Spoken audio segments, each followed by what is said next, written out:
تازه او مهم خبر اردوغان له ولسمشر پوتین څخه د اوربند غوښتنه کړې.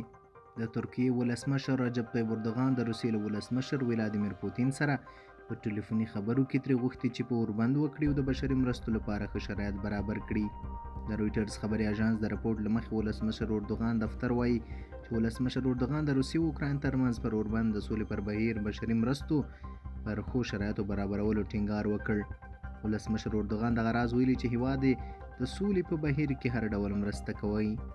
د ترکیې ولسمشر دفتر په یو ټویټ کې لیکلي دي چې دواړه ولسمشران سره سلا شو چې اوکراین او روسیې ترمنځ د سولې د خبرو بل پړاو به په استانبول کې ترسره کیږي. د اوکراین په پلازمینه کیف کې به زده کوونکي وکولی شي چې نن د انلاین له لارې زده کړې پیل کړي. پر انلاین د زده کړو د بیا پیلېدو اعلان پرون د کیف ښاروال وکړ. یې ویل چې زده کړې له اوسنیو شرایطو سره سم کارول کیږي.